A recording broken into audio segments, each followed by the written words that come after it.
ring the bell. What the hell? You said you were gonna stay in the car. I lied, though. What? Did you see how I snuck up? I was trained as a ninja by the CIA. What? Sorry, that's a lie too. Just go back to the car. Todd, you came. Yeah, of course I came. You didn't think I would come? Who's this? It's Dirk Gently. Dirk. Okay, hi. Sorry, I'm Amanda. Hi. No, don't. Don't say hello. Hello, Amanda. Are you friends? No. Yes. No. Yes. No. Yes. No. we're- No. Yes. We're No. very good friends. Ow! You're a terrible assist friend. Thanks so much for being here. Thank you for having us. Congratulations on the new show. Thank you. This is fantastic. This is a Max Landis property. I guess you could call it that. It very much is. It very much feels like a Max Landis script and story. And as I told you in the green room, I've watched many interviews with Max Landis. It feels like he directed you to be a little bit like him.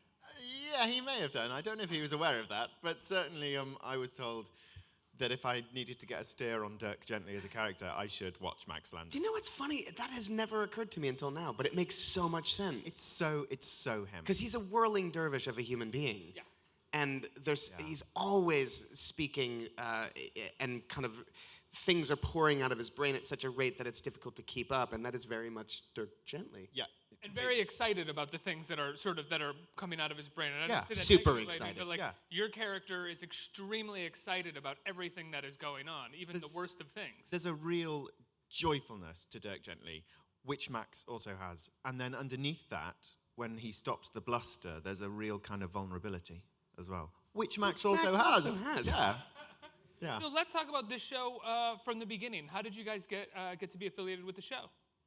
I was sent a script. It was just a thing of, I had no relationship to the material prior, didn't know about the books, I'd never read any Douglas Adams, but knew that Max had written it. I'd never read anything of Max's, although I know him. And I was initially kind of reluctant to read it, partially because I was afraid that I'd love it. And if I loved it, that meant that I would have to be involved. And I wasn't sure. I just wasn't sure that I wanted to do another television show right away after having done Wilfred for 4 years. But I read it, and I of course, I couldn't deny it. It was unlike anything I'd ever read before. I'd never seen anything like it on television.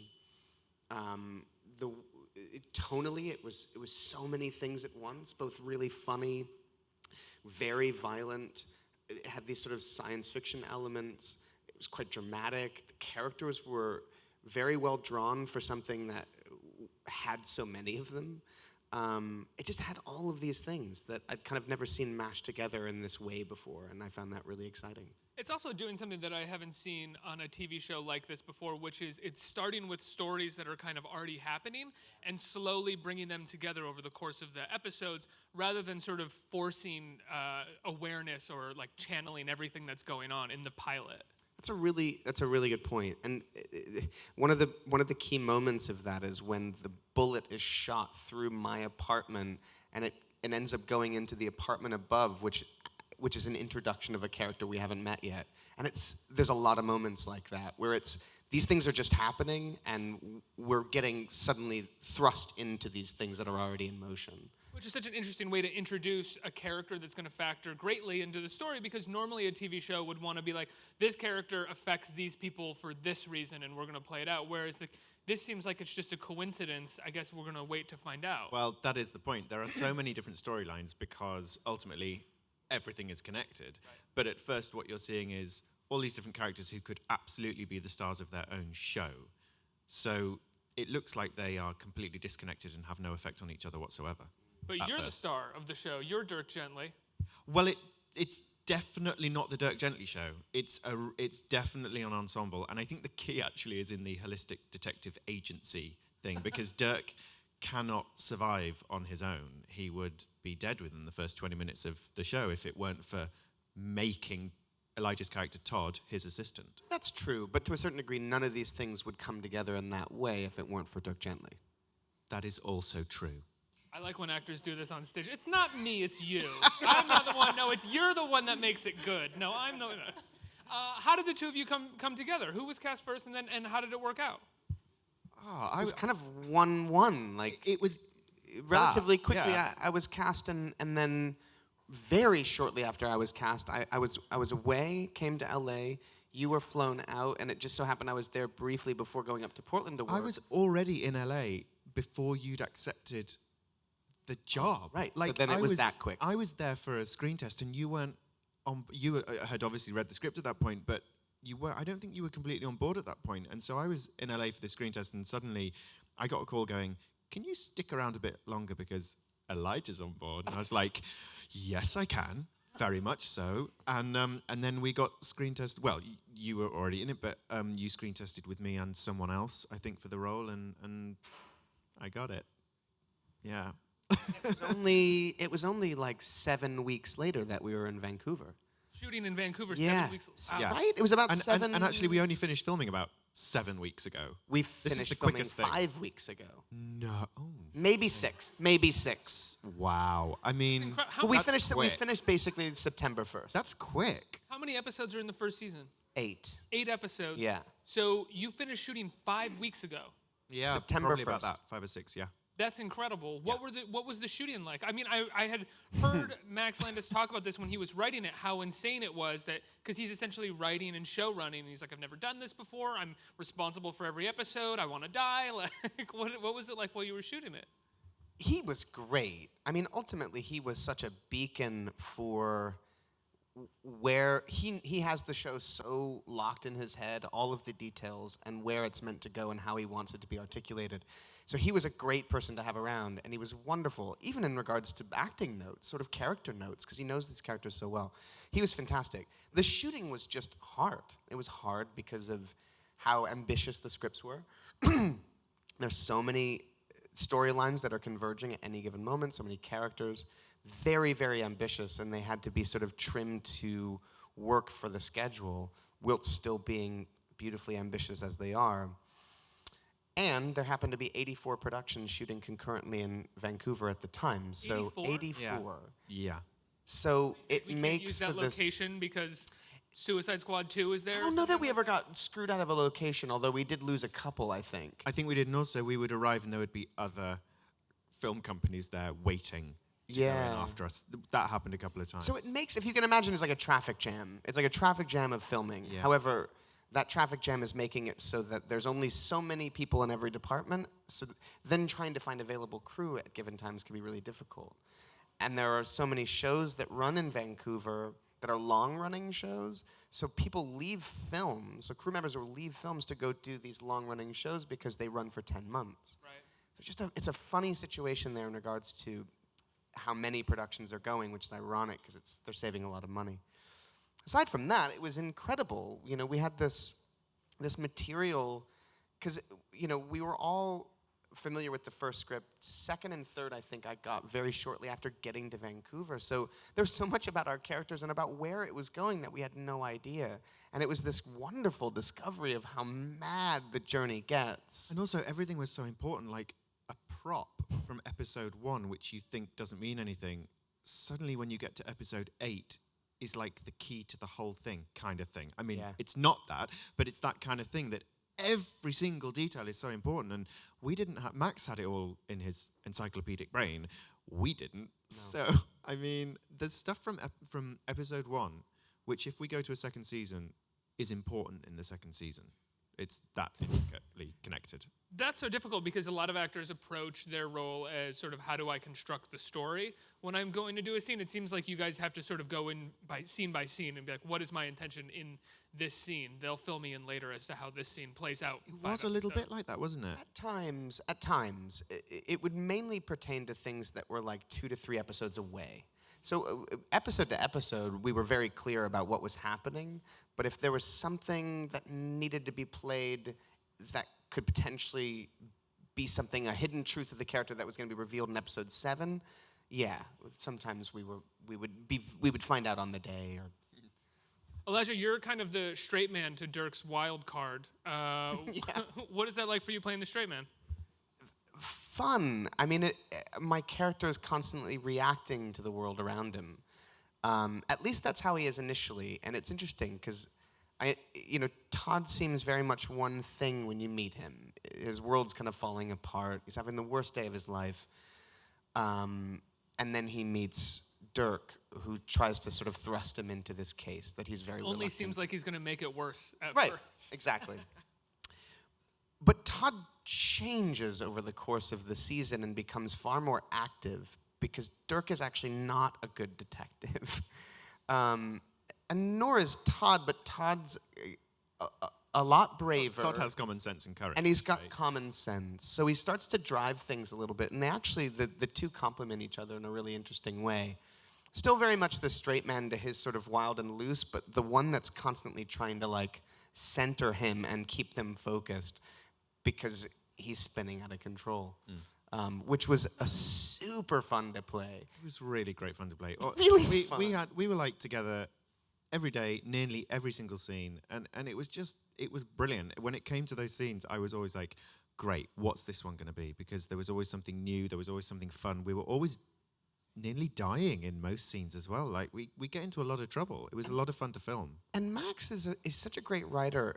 These characters have a lot of depth. You know, rather than it just being Todd, the sort of the person that's angry and upset that his world's kind of falling apart and just very combative with Dirk, there's a lot of other things going on that give him sort of a sense of agency. Yeah, so any scene, rather than just simply reacting to Dirk, there's these other hidden truths that are kind of coming out that inform how Todd behaves, that ultimately the two are affecting each other all of the time. Yeah, Todd There's is a not. lot. Todd is not all good. That's what I love about the writing. No one is quite who you think they are. So you see these things that you think look like types or archetypes or cliches at first, and then Max totally subverts them. Todd, he's not such a good guy, and Dirk is not this joyful, happy chappy all the time. Does Dirk ever smarten up? No. Dirk is like, I describe him as stupidly brilliant and brilliantly stupid. He is both of those things. But he does have this connection to the energy in the universe, to the flow of the universe. He is informed by something. But it feels like all great superpowers, it feels like a bit of a curse, and it's a very lonely existence for him. Well, he's the kind of person where no matter how sort of brilliantly stupid he is, he's connected to something that's going to make him get out of it okay at some point. It's not going to be okay immediately. It may take some time, but eventually something's going to work out in his favor. And he does trust that, but he doesn't ever think of consequences. So there is chaos around him. People do get hurt. But the way he works, the whole holistic idea is that when he takes on a case, and by the way, he's a self-styled detective. He's not a detective. He has no training, and like Elijah said, he's no good at it. But when he takes on a case, he just believes that every single thing that happens, no matter how seemingly disconnected, is leading him towards the answer. I want to ask about somebody else that's cast in the project, Fiona Dourif, who Amazing. is the daughter of Brad Dourif, the great actor Brad Dourif, and who I'm a big Brad Dourif fan, as oddly as Same. it sounds. Yeah, me too. But Same. she Great. seems like she's doing a riff on her dad. She's doing like a version of a performance that her dad had done in like Deadwood or something. interesting. Like crouched over, talking like this. They're very it's much amazing. cut from the same cloth, I'm sure. Yeah, I'd never thought of it that way, but I think you're right. When I got to the end of the second episode, I was like, wait, that is Brad Dourif's daughter, and this feels like Brad Dourif right now. Or something that Brad would do. Yeah. Because he is that guy that will thrust himself into a role and put on a voice and a physicality that very much transforms, and with a certain amount of eccentricity. Yeah, she's incredible. She's probably my favorite character She's my in favorite the too, show. definitely. Yeah, her and Ken are the most unlikely double act in the show. And they work the best. It was my favorite. Ken, the guy that's with her? Yes. Yeah. Umpo is the name of the actor. But reading the scripts, Ken and Bart were always my favorite. And that has manifested in the show as well. They are so interesting as a pair.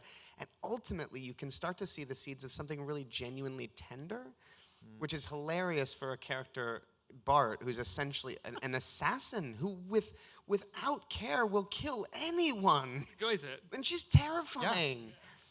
But she's also lonely and vulnerable, and she is the sort of opposite end of the spectrum to Dirk. They operate very much in the same way. He uses that same sort of ability to be a detective. She uses it to kill people, but they're still very much these lonely people on a path experiencing the universe and what the universe is telling them to do. The show feels to me at times, and I've only seen 2 episodes, where it's almost like we have all these characters, and eventually we're going to get to a point where they all just enter one room and sort of Mexican standoff each other. Oh, you spoilt the ending.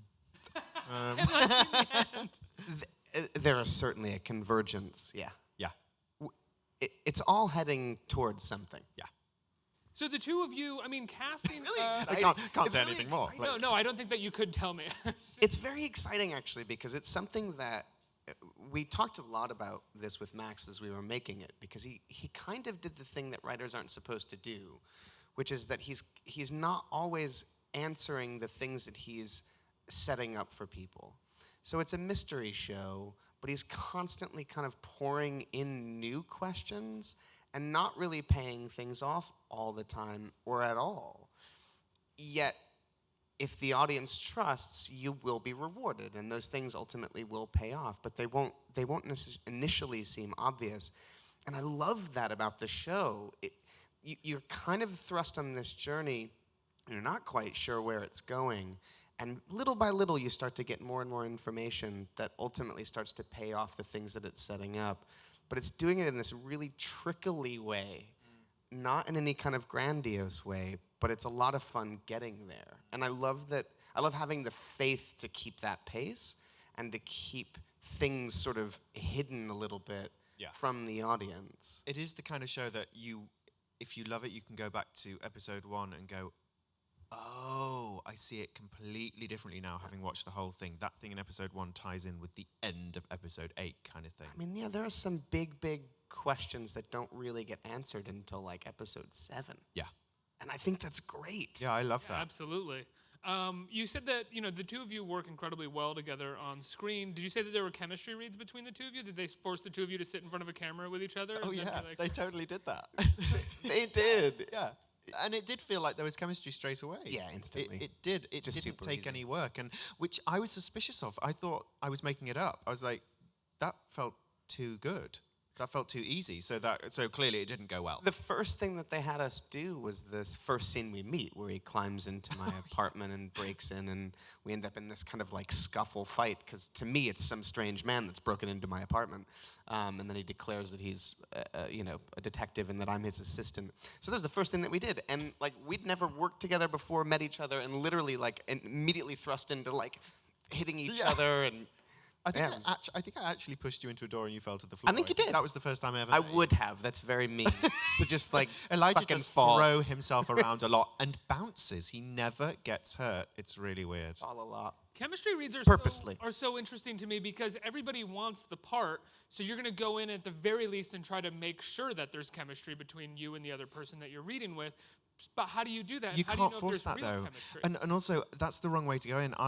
I tried to be very zen about the whole thing because to me it was like this was a dream getting this job, so I never thought it would happen. So I went in going, you can't force chemistry. This will either work or it won't, and I'm not going to try and impose anything on it. To me, I was like, I will see what happens in the moment, and luckily Elijah's an actor who is so present and so in the moment that I feel like that's what you did too. It just happened in the moment. Maybe that's part of what the chemistry is about. It just happens there. Yeah. Elijah, you have a Michael Myers button on Oh, yeah. to celebrate Halloween. Indeed, yeah. Before I turn it over to the audience, I'm going to ask you, because Halloween is coming up, you produce movies. A couple times you've produced horror movies as well. What are some horror movies that people should check out? What's your favorite horror movie for Halloween to watch? Outside of the Halloween, movies themselves. So not counting Halloween. That's not fair. That is not fair. The Exorcist, or The Thing probably is one of my all-time favorite horror movies. John Carpenter's The Thing. Does anybody? It's wonderful. Sir, Blair Witch Project.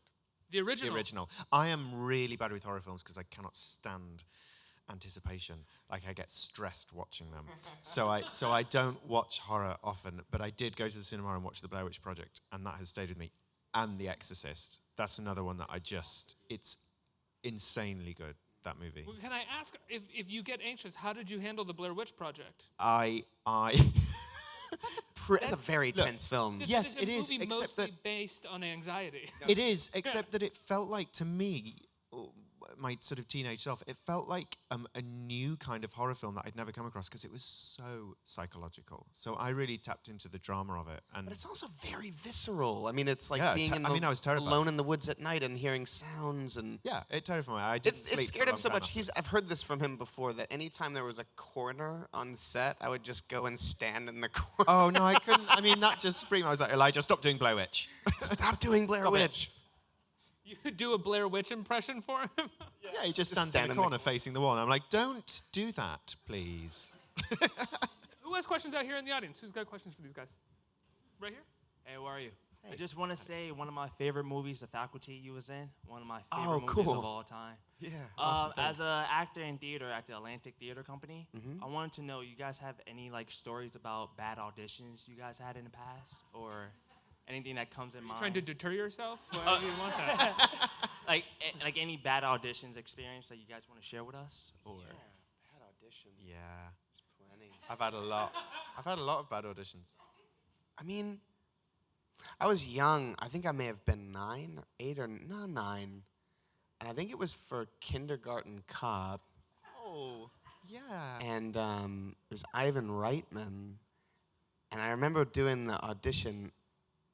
I read through the scene once, and then he stopped and said, "Okay, you were acting." And I remember that being such an insult. Like, I felt so bad because it meant that I wasn't being authentic. Like, I was aware enough of what I was doing as an actor to recognize that that was kind of the worst thing you could say to an actor. And in my mind, I remember thinking, like, I'm a child. Like, fuck. Leave me alone. Jesus, that's so intense. So I'll never forget that. It was kind of traumatic. Yeah, I think my worst ones have just been where you just know that you are wrong for the part. And often you can't judge yourself. You know, I might look at a script and go, oh, I'm not. I looked at Dirk Gently and thought, I'll never get that. I'm not right for that part. I wanted to audition for Todd because I was like, that's more me. But there was one particular musical which shall remain unnamed, which I went in for, and I just knew I was wrong. And just the faces of the panel of people watching me, And that's horrid, honestly horrid. the worst feeling, too, is when you walk into a room and you don't know how many people are going to be in there, and then suddenly it's like 5 or 6 Yeah. or more. That is such a daunting, horrible, there's nothing personal about it. All you want to do is feel safe. And one of my moves in that scenario, my only strategy with what do you do? auditioning is initially to have a conversation first. I just try and initiate a conversation that has nothing to do with the material, just to establish a sense of comfortability. Like, if it's 3 people or 4 people or 2, I just want to like not talk about the thing, be in this space, have a genuine human interaction that can kind of get my mind off of the fact that I'm there to be sort of judged for what I'm about to do, and just kind of get myself to a place of like, okay, I can operate from here, and then.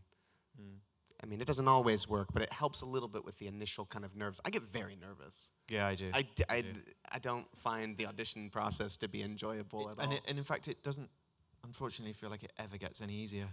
No. Sorry. I'm 35 years old. I still get nervous. Me too. I feel like the bad audition question is like the audience's favorite question and the guest's least favorite question. Like, Yeah, they ask it's the just question- reliving trauma, basically, right now. They ask the question and everyone's like, yeah, what is it? And the actors just go, Pain, just pain. next question. Hey, gentlemen.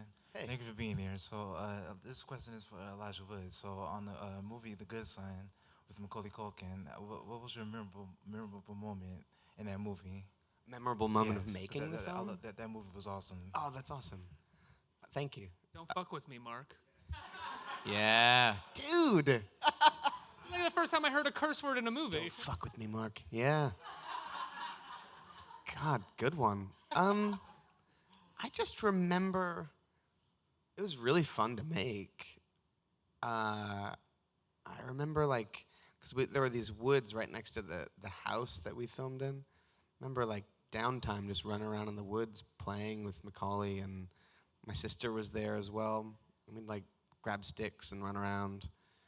It was, it was really enjoyable being in Massachusetts. Really beautiful part of Massachusetts I'd never been Where to in before. Massachusetts is that shoot? We shot just outside of Rockport. It was awesome. Remember this haunted house we all went to? That was real fun. It was cool. It was really cool.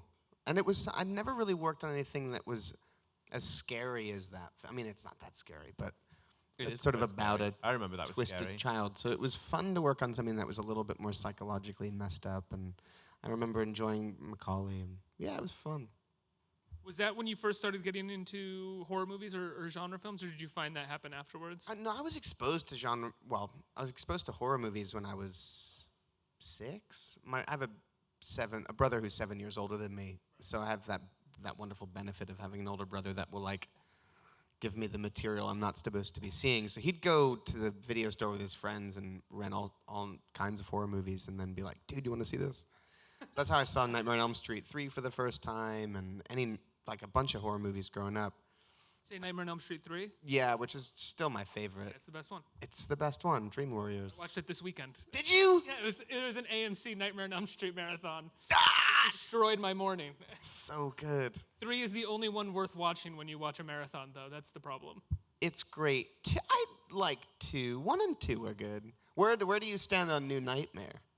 New Nightmare, that's the sort of self-reflexive one where he comes out of the movie, right? It's fun. It's Because fun. it predates Scream in terms of that, like, referencing itself. It's like a fun, polished recreation of like death scenes that he didn't do well or didn't get to direct in the point. series beforehand. Yeah. But in watching number 1, not to turn this into like a Nightmare on Elm Street, I rewatched 1, and with the exception of the death scenes in 1, it's not very good. I completely agree.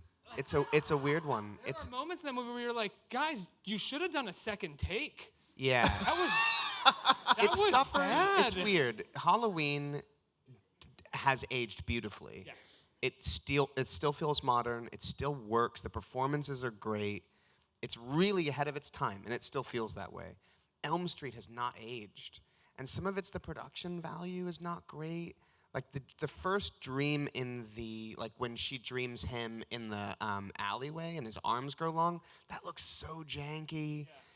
Like it airs on the kind of comedic side without intending to. And then it sort of becomes comedic in 3 and 4 where they And they give them all lean the into it. one-liners. Exactly. Which the one-liners, when you're 9 and you watch it, are crazy and scary and funny.